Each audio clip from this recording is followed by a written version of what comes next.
নমস্কার, your internet school চ্যানেলে তোমাদের সকলকে স্বাগত। তো আজকে আমরা ক্লাস 8-এ রায়ান মার্টিন কোশ্চেন ব্যাংক অনুসারে মডেল সেট 3-এর কোশ্চেন অ্যান্সারগুলো সলভেশন করব। তো দেরি না করে চলো ভিডিওটা শুরু করা যাক। তো প্রথমে আছে 1-1, বেনি মুখ ড্যাশ করিয়া কহিল।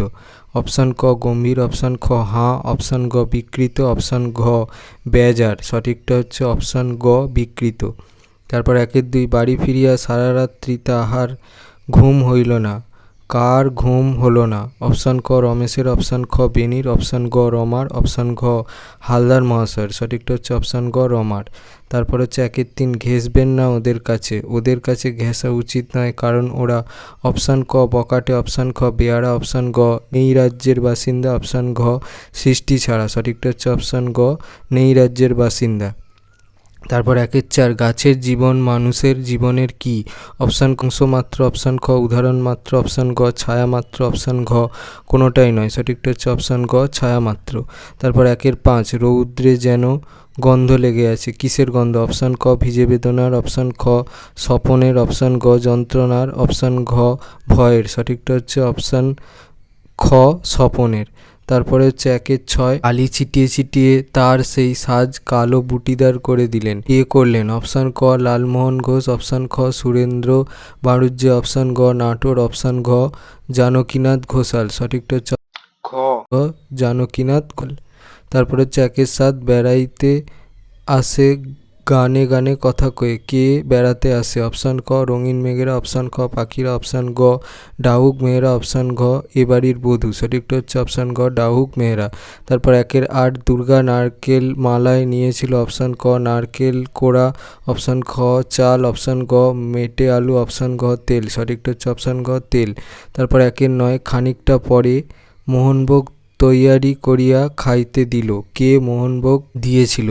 অপশান ক অমলা, অপশান খ রানুদি, অপশান গ সেজ ঠাকুরন, অপশান ঘ লক্ষণ মহাজনের ছোট ভাইয়ের স্ত্রী। সঠিকটা হচ্ছে অপশান ঘ লক্ষণ মহাজনের ছোট ভাইয়ের স্ত্রী।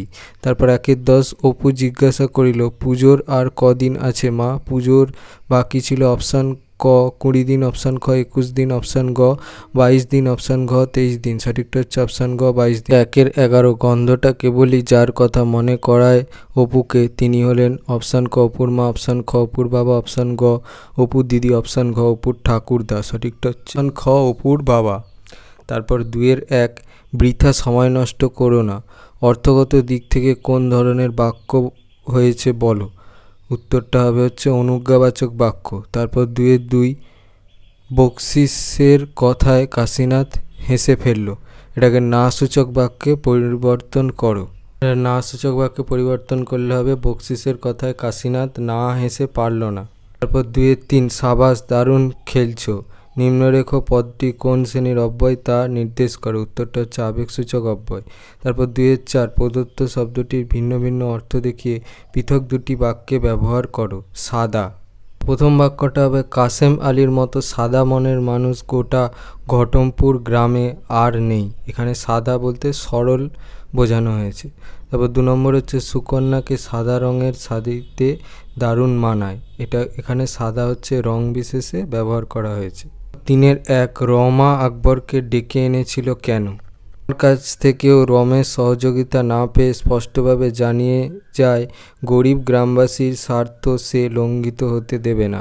তাদের বিপর্যয়ের হাত থেকে বাঁচানোর জন্য নিজেই উপযুক্ত সিদ্ধান্ত গ্রহণ করবে। রমেশের এই মন্তব্যেই রমা বুঝেছিল একটা বিরাট অনর্থ ঘটতে চলেছে। তাই সে 5 গ্রামের সর্দার খ্যাতনামা লাঠিয়াল আকবরকে বাঁধ রক্ষার জন্য ডেকে এনেছিল। 3-2, একটা বেওয়ারিশ ভিখিরি। ভিখিরির বর্ণনা দাও। আলোচ্য উদ্ধৃতাংশটি ছন্নছাড়া নামক কবিতাটি থেকে নেওয়া হয়েছে। ভিখারিটি বেওয়ারিশ ছিল এবং ব্যক্তিটি একটি গাড়ির সাথে অ্যাক্সিডেন্টের কারণে সে রক্তে মাংসে দলা পাকিয়ে গিয়েছিল। 3-3, ভিন্ন ভিন্ন সময়ে ভিন্ন ভিন্ন বীজ পাকিয়া থাকে। পাঠ্যাংশে উল্লিখিত কোন কোন গাছের বীজ কোন সময়ে পাকে? ভিন্ন ভিন্ন সময়ে ভিন্ন ভিন্ন বীজ পাকিয়া থাকে। আম লিচুর বীজ বৈশাখ মাসে পাকে, ধান যব ইত্যাদি আশ্বিন কার্তিক মাসে পাকিয়া থাকে। তারপর 3-4, ডিঙিটির বর্ণনা দাও। এর জন্য এই উত্তরটা লিখলে হবে ডিঙিটি বহুদিনের জীর্ণ, কোথাও কোথাও ঝাঁঝরা ফোপড়া হয়ে পড়েছে। 3-5 ফুর্তির চোটে আমার সব অদ্ভুত খেয়াল মাথায় আসতো। অদ্ভুত খেয়াল সম্পর্কে যা জানো লেখো। ফুর্তির চোটে আমার সব অদ্ভুত খেয়াল মাথায় আসতো। একদিন খেতে খেতে বললুম, কি সন্দেশ খাওয়াচ্ছেন নাটোর? টেবিলে আনতে আনতে ঠান্ডা হয়ে যাচ্ছে, গরম গরম সন্দেশ খাওয়ান দেখি। বেশ, গরম গরম চায়ের সঙ্গে গরম গরম সন্দেশ খাওয়া যাবে। শুনে টেবিল শুদ্ধ সবার হো হো করে হাসি। তক্ষুনি হুকুম হলো, খাবার ঘরের দরজার সামনেই হালুইকর বসে গেল, গরম গরম সন্দেশ তৈরি করে দেবে ঠিক খাবার সময়। 4-1 অবিশ্বাস্য চোখে চেয়ে দেখলুম। কবির চোখে অবিশ্বাসের ঘোর কেন? যাওয়ার সময় যে গাছটিকে নীরস পত্রহীন রুক্ষ অবস্থায় দেখেছিলেন, ফেরার সময় তার গায়ে কচি পাতা, ডালভরা সুগন্ধি ফুল এবং পাখিদের সমাবেশ লক্ষ্য করার মতো অসম্ভব ঘটনা ঘটবার জন্যই কবির চোখে অবিশ্বাসের ঘোর ছিল। 4-2 যেন ইন্দ্রপুরী। কিসের সঙ্গে ইন্দ্রপুরীর তুলনা করা হয়েছে? কেনই বা লেখক এমন তুলনা করেছেন? নাটোরের মহারাজা জগদীন্দ্রনাথ বাড়ি অর্থাৎ নাটোরের রাজবাড়িটিকে ইন্দ্রপুরীর সঙ্গে তুলনা করা হয়েছে। পুরাণ অনুসারে ইন্দ্র স্বর্গের বিশিষ্ট দেবতাদের অন্যতম। তিনি সৌন্দর্যের দেবতা। তাই তার পুরী অর্থাৎ রাজপ্রাসাদটি অত্যন্ত সুন্দর, সুরম্য, মনোহারী। সেটি বিশালতায় যেমন অনন্য, তেমনি সৌন্দর্যে সৌকর্যে অতুলনীয়। নাটোরের রাজবাড়িটিও বিশাল এবং ঝাড়লণ্ঠন, তাকিয়া, সুন্দর ও দামি ফুলদানি, কার্পেট ইত্যাদি বিভিন্ন সুন্দর দ্রব্যে সমস্ত বাড়ি ও বৈঠকখানা সুসজ্জিত। সমস্ত রাজবাড়িটি যেন হয়ে উঠেছে সৌন্দর্যের আধার ধর্মপ্রাসাদ। তাই ইন্দ্রপুরীর সঙ্গে রাজবাড়ির তুলনা করা হয়েছে। 4-3 আমাদের তো জয় জয়কার। কী কারণে লেখক ও তার সঙ্গীদের জয় জয়কার হলো? নাটোরে অনুষ্ঠিত প্রভিন্সিয়াল কনফারেন্সে রবি ঠাকুর প্রস্তাব করেন যে সম্মেলন বাংলা ভাষায় হোক, কিন্তু দলের নেতারা তা মানলেন না। তারা ইংরাজি ভাষায় চাইলেন। অনেক তর্ক বিতর্কের পর সমস্ত দলটি দুভাগে বিভক্ত হলো। বড়রা ইংরেজিতে বলতে উঠলেই বাংলা বাংলা করে চিৎকার করে ছোটরা বক্তৃতা পণ্ড করে দেয়। অবশেষে বাধ্য হয়ে নেতৃত্বস্থানীয়রা বাংলা ভাষার দিকেই মত দিলেন এবং সম্মেলন বাংলাতেই হলো। এই সাফল্যটিকেই লেখক তাদের জয় জয়কার বলে বর্ণনা করেছেন। তারপর 4-4 অপু দুর্গার চড়ুইভাতিতে আরও একজন যোগদান করেছিল, তার পরিচয় দাও। দুর্গার চড়ুইভাতিতে আরও একজন যোগদান করেছিল, তার নাম হচ্ছে বিনি। তো বিনির পরিচয় হচ্ছে যুগীর বামুন কালীনাথ চক্রবর্তীর মেয়ে। তার গায়ের রং কালো। সে যখন দুর্গাকে ডাকতে এসেছিল তার পরনে ছিল আধময়লা শাড়ি, হাতে ছিল সরু সরু কাঁচের চুড়ি, একটু লম্বা গড়ন ও সাদাসিধে এই মেয়েটি দুর্গাদের সাথে বনভোজনে যোগদান করেছিল। তারপর 4-5 চোখ শব্দটির 3টি ভিন্ন অর্থ দেখিয়ে 3টি পৃথক বাক্যে ব্যবহার দেখাও। প্রথমে লোকটির স্বরূপ বুঝতেই পারিনি, পরে তোমার কথায় আমার চোখ ফুটলো। এখানে চোখ শব্দটিকে ব্যবহার করা হয়েছে প্রকৃত জ্ঞান লাভ করা অর্থে। পরের বাক্য, দিদিভাই আমাকে চোখে আঙুল দিয়ে দেখিয়ে প্রমাণসহ বোঝানো দিল যে দোকানের দাঁড়িপাল্লাটি গোলমেলে। 3 নম্বর বাক্য, গাছের তলা দিয়ে যেতে যেতে মাথায় ডাব পড়ে যাওয়ায় চোখে সর্ষে ফুল দেখলাম। এখানে চোখ হচ্ছে দিশেহারা অবস্থা বোঝাতে ব্যবহৃত হয়েছে। 5-1 কী করে বুঝবো আসলে কি করতে হবে? বুকু কোন স্কুলে ভর্তি হয়েছিল? আসলে কি করা উচিত বলে তোমার মনে হয়? বুকু আদর্শ শিক্ষা প্রতিষ্ঠান নামক স্কুলে ভর্তি হয়েছিল। অপর্ণা দেবী রচিত কী করে বুঝবো গল্পটিতে 6 বছরের ছেলে বুকু অতিথিদের সামনে নানা কথা ফাঁস করে দিয়ে তার মা বাবাকে অপদস্থ করেছিল। তার মা বাবার মনে হয়েছে যে ছেলে বাইরের লোকের সামনে মা বাবার সম্মান নষ্ট করে, তাকে মেরে তক্তা করাই উচিত।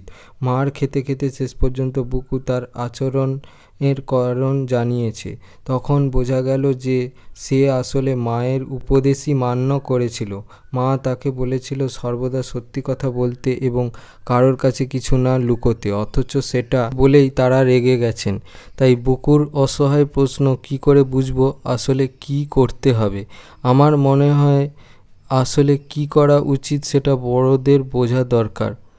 এ প্রসঙ্গে একটি মন্তব্য লেখিকা স্বয়ং গল্পের মধ্যেই করেছেন। ছোট ছেলেদের সামনে যথেচ্ছ কথা বলার ফল টের পান। আসলে ছোটদের সামনে যে কোনো বিষয়ে আলোচনা করার সময় বড়দের সতর্ক থাকা উচিত। শিশু মন কাদামাটির মতো নরম, তাকে যে ছাঁচে ফেলা হবে তার চরিত্র তেমনভাবেই গড়ে উঠবে।